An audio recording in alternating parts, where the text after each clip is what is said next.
Bismillahirrahmanirrahim. Assalamualaikum warahmatullahi wabarakatuh. Sahabat, di video ini saya akan menjelaskan tentang sejarah singkat pencaksilat. Silat adalah istilah yang dikenal secara luas di kawasan Asia Tenggara. Awalnya pencak merupakan nama yang digunakan di Pulau Jawa, sedangkan silat digunakan di Pulau Sumatera, Semenanjung, Malaya, dan Kalimantan. Namun seiring berjalannya waktu, istilah pencak digunakan pada atraksi yang lebih mengedepankan seni, gerakan, dan keindahan jurus-jurus silat. Sedangkan silat itu sendiri digunakan untuk atraksi yang mengedepankan unsur pertarungan. Jadi kalau silat itu lebih condong ke arah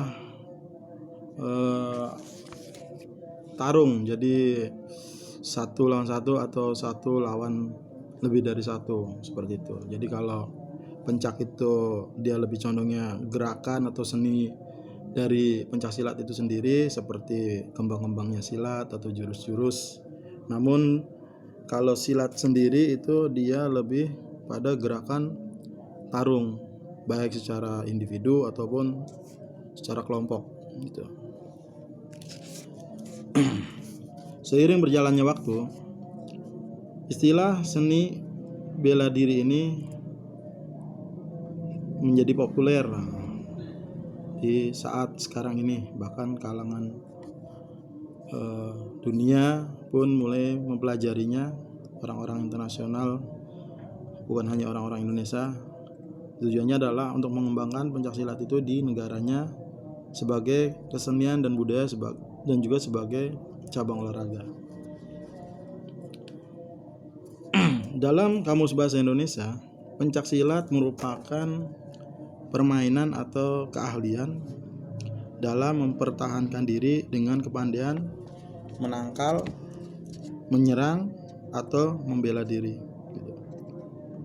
Meskipun asal-usul silat itu sendiri atau pencaksilat itu sendiri belum diketahui secara pasti, namun pada abad ke-7 Masehi pencaksilat sudah berkembang, sudah mulai ada di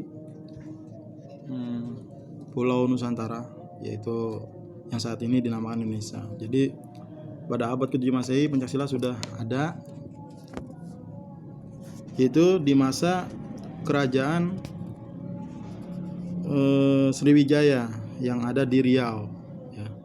Jadi pencaksilat itu berkembang hingga ke Semenanjung Malaka dan sampai ke Pulau Jawa. Dan pada abad ke-16 kerajaan Majapahit pada waktu itu memanfaatkan ilmu bela diri pencaksilat ini sebagai ilmu perang untuk para prajuritnya, untuk memperkuat dan memperluas wilayah.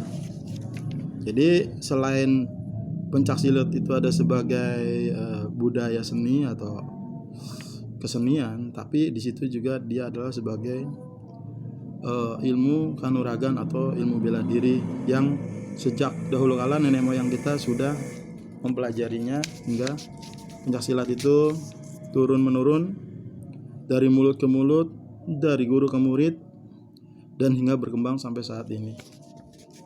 Sejarahnya pencaksilat itu banyak jurus-jurusnya yang diambil dari gerakan-gerakan binatang ya. Contoh kayak gerakan jurus ular, jurus harimau, maka ada yang namanya jurus harimau, jurus ular, atau sebagainya.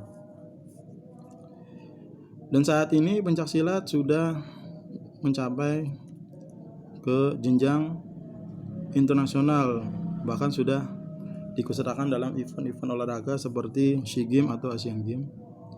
Dan alhamdulillah pencaksilat Indonesia banyak meraih kemenangan, atlet-atlet Indonesia. Bahkan atlet-atlet luar Indonesia pun sama. Jadi untuk silat itu sendiri mereka sudah mulai menguasai, bahkan sudah mulai mengembangkannya di negaranya masing-masing. Jadi kita sebagai bangsa Indonesia patut merasa bangga dengan kebudayaan kita, yaitu seni budaya bela diri pencaksilat. Alhamdulillah, dengan kita mempelajari pencaksilat, insya Allah kita punya kepercayaan diri di dalam melangkah atau menjalani kehidupan.